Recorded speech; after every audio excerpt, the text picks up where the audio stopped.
Good morning, students. Today's our topic is about how to create a list of items using bullets and numbering in MS Word.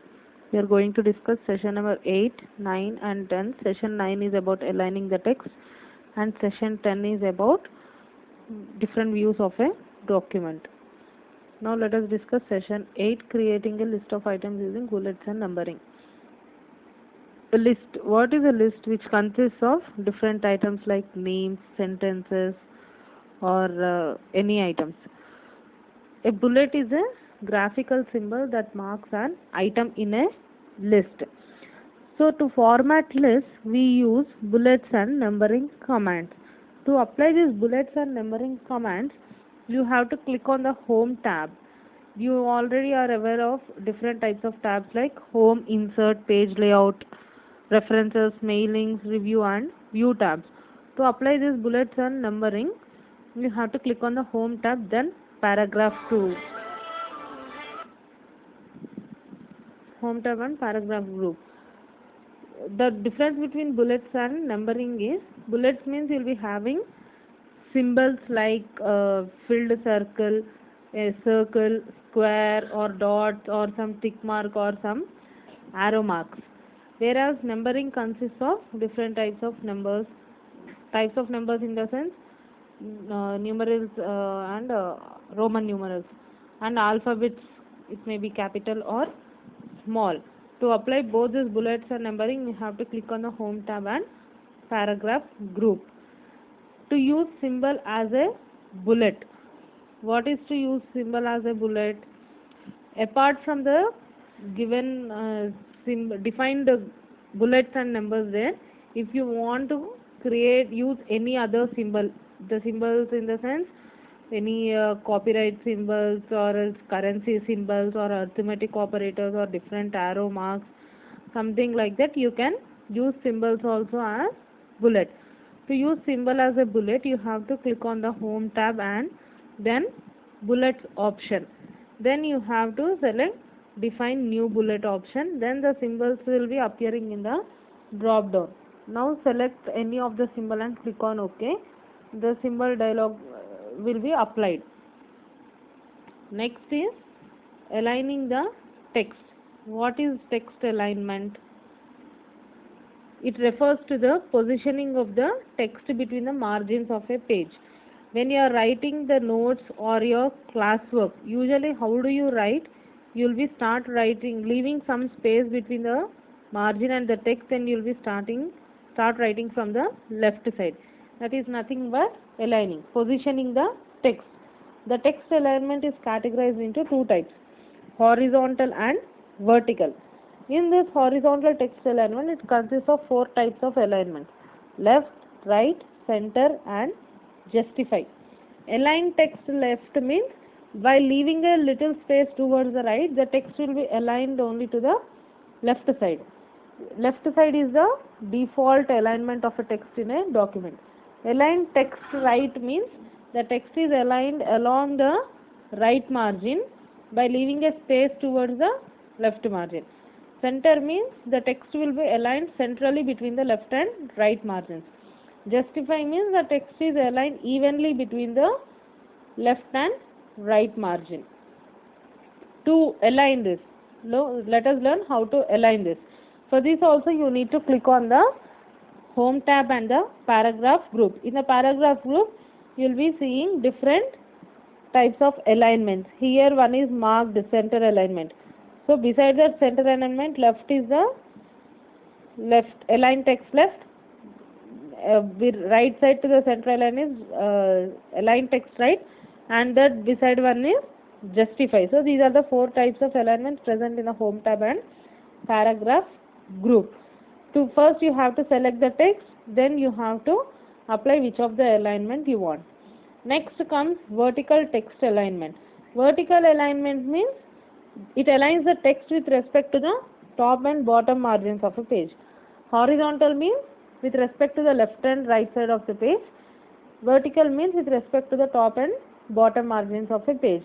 To adjust this vertical alignment, you have to click on the Page Layout tab and Page Setup group. Page Layout tab and Page Setup group. You can adjust by using either indents and tabs. What is tab? Tab is nothing but a distance. The distance between the text and the page margin is indent. The distance between the text and the margin is called as indent. That indent you can adjust using tab key also. It is the most common way to adjust the indent text. The default tab space is 0.5 inches. When you press the tab key, the space bar moves at a distance of 0.5 inches for every click. That is one way of adjusting the indent. Another method is using indent buttons. There are three types of indent buttons: first line indent, hanging indent, and left indent. First line indent, hanging indent, and left indent. Sorry. First line indent is nothing but if you have written 10 lines of paragraph, if you want to adjust only the first line of a paragraph, you will be able to move only the first line of paragraph using first line indent. The indent markers are present on the ruler. When you open the Word document, you will be having a rulers at the top and left side of the margin where you can adjust the text. So on the ruler you can see like a bullet option present on there. If you click on the top part of that and if you move it, that is known as the first line indent, and it helps to move only the first line of a paragraph. The below one is known as the hanging indent. If you click on that hanging indent, apart from the first line, you will be able to move the rest of the lines in a paragraph. First line indent means it allows you to only move the first line of a paragraph to a particular place. Hanging indent means it allows you to move the other lines of the paragraph apart from the first line. Left indent means it moves a complete paragraph to the left side. This can also be done by using the align text left also.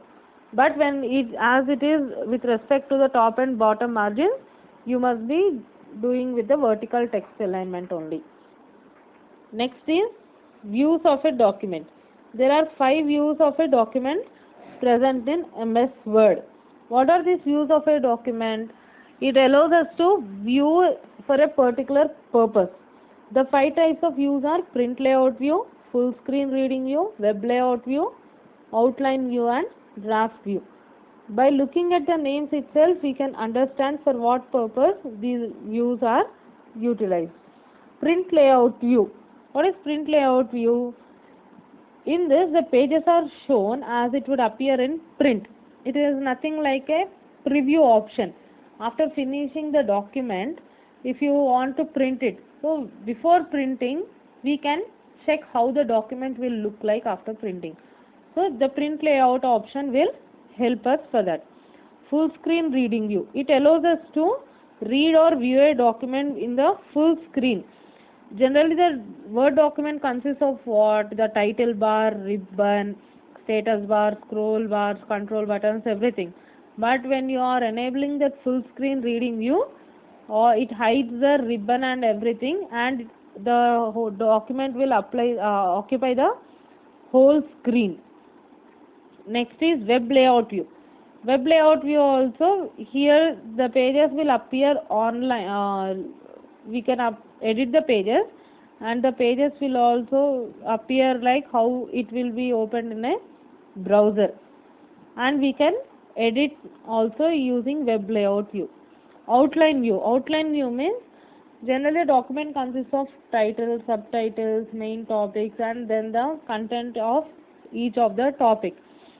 If you want to have a glance look at the document without the content of the topic, if you want to view only the titles and then subtitles, you can make use of the outline view. It is nothing but like an index in a textbook. So outline view allows you to view only the headings or the titles in a document. Draft view. It is used when one wants to work quickly in the MS Word. It means suppose if you are having many number of pages in a document, you want to view them quickly. But in between, if you have any page breaks or line breaks or any spaces between them, it will take little more time. So when you are using draft view, it leaves all the page breaks and it allows you to scroll the text continuously one after the other. These are the different views of a document. Thank you, children.